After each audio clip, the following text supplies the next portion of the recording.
Pozdrav ljudi. Nisam baš bio, nisam htio koristiti struju. Imao sam neko svoje duhovno čišćenje od ovih džireva. Odradio sam ga i sad mogu prokomentirati. Znači, pogledao sam meč Anklajeva i Smitha i pogledao sam meč od Pavlovića i Luisa. To mi je ono što mi je bilo zanimljivo, pa ću vam to sad u ovom videu prokomentirati.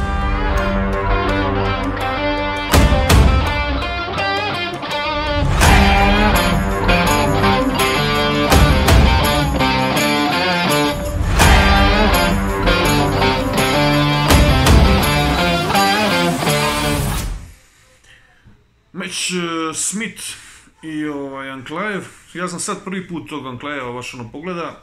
Do sad mi je bio totalno nepoznat. Smith mi je bio poznat, ali Smith meni nije neki borac, da budemo iskreni. Puno više priča nego što se bori. Borba, prva runda, Anklajev sa onim jednim high kickom što ga je pogodio i još par nekih kombinacija mi je uzeo tu rundu, ali runda je bila, kao što ste sami vidjeli, bez ovanja filozofiran, ispitivačka. Znači, niko nije ništa riskira, sve nešto bilo hoću neću, naš piškiću, kakiću. Ali pobjedio Anklajev. Znači, onda je kao, vidio sam da Smith govori nešto da se ozlijedio, da je slomio nogu, noga nije bila natečena, tako da je ta ozljeda meni upitna, da se razumijemo, ali možda i je. Nisam doktor. Uglavnom ušao u drugu rundu, nisam vidio baš, on je šepa poslije prve runde, ali u drugoj nisam baš vidio da šepa, da mu nešto smeta, nego još on pritiska naprijed. Napravio jednu grešku, spustio se dolje u nogu, išao je nekakvim jiu-jitsu zahvatom ali Dagestanac je čvrst. I vidjeli ste ground pound i završio ga je, tehnički nokautom, jel? Čisto pobjeda, nema tu šta govoriti. Međutim, šta sam htio reći, sad vidim natpise, znaš, Anklajev ovo, najjači, najbolji, najspremniji, on je bolji od Prohaske, on je ovo, znaš, jako dominantan. Činjenica da ima 9 pobjeda u nizu i to je okej. To je super, to je baš impresivno. Međutim, gledajući njegovu borbu, ja ne vidim da on može ugroziti Prohasku, ne vidim da može ugroziti Rakića. Ja sam uvjeren da bi ga Rakić pobjedio. Nekako mi je, ne znam, nije mi definiran borac, nešto mu fali, ne znam. Možete me sad popljuvati, možete govoriti što hoćete, ali nešto tu meni, uopće ga ne bi trebalo toliko uzdizat, stvarno nije ništa specijalnog. Ja sam uvjeren da bi ga dobija, dobro, Blahović i on, ajde, tu su blizu, ali mislim da bi Blahović ima laganu prednost zbog snage udarca. Rakić definitivno prednost, definitivno dajem Rakiću 70% naspram 30%. I Prohaska isto definitivno 70% 30% da bi pobjedio. Glover Teixeira također bi ga pobjedio. Tako da ne vidim da je on materijal za šampiona. To je moje mišljenje. Mogu biti u pravu, mogu ne biti u pravu. Dalje, Derek Lewis Pavlović. Vidjeli ste meč, Derek je krenija, ali ovi ga Rus bome ispogađa junački. Pokazao je isto Rusa Pavlovića, ja nikad nisam vidio prije. Ja njegov meč ne znam koji je pojavio, mi se iznenada da ja, kažem, slabo to pratim, sve te borce, ali pogledao sam, zanimao me, bome Rus ga je čisto dobio.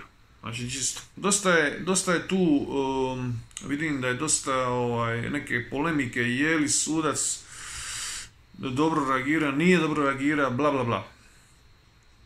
Gledaj, to ću prokomentirati. Da se razumimo, pobjeda je čista, nema tu šta. Preran ili nepreran prekid. Onaj Margliota je po meni, on je meni najdraži sudac i rijetko kad griješi. Gotovo da i ne griješi. Ali uvijek će biti nekih ljudi koji će govoriti sudac je pogriješen, sudac nije naš, ne možeš ti svakom udovoljiti, pogotovo u suđenju. Ono što sam vidio da je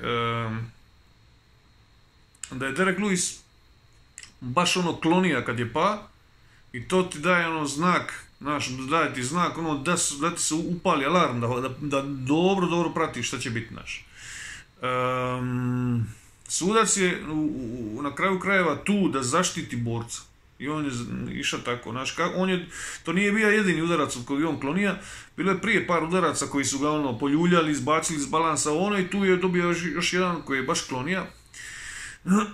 I činjenica da se jako brzo oporavio, čim je takav pod odmah je on došao sebi. To može biti neka taktika od ovoga Luisa, ali on je nepredvidljiv skroz.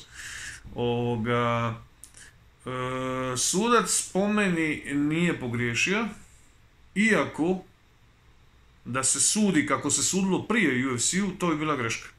Jer ja ne znam što se događa u zadnje vrijeme u UFC-u, ja gledam sve te borbe, sve te prekide, sve su nekako su prerani.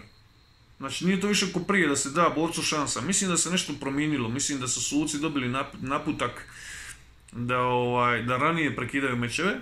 Možda ih je nešto stislo sa zakonima ili nešto, je meni to čudno skroz, ne sudi se ko prije. Tako da u ovom novom vrsti suđenja tu uopće nije nikakva greška, po meni. Jednostavno, klonija, išao ga je zaštititi, prekinio je borbu, doviđenja. U starom načinu suđenja bi bila greška.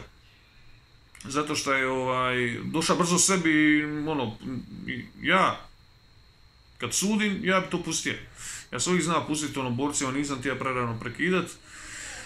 Tražio sam uvijek tvrdu borbu, tražio sam aktivnost, ako ste vidjeli, i tako bi sudio i MMA-u, bilo di, znači aktivnost, tvrdoća i da bi šans onome koji gubi trenutno s nekom krizom. Tako da nije po meni pogriješio, ali ja bi drugačije odsudio, ja bi pustio još malo, ja bi pustio još možda 2-3 udarca. Eto ga, nadam se vam se svidio ovaj video, ostavite komentar ili se slažete ili ne slažete, idemo dalje.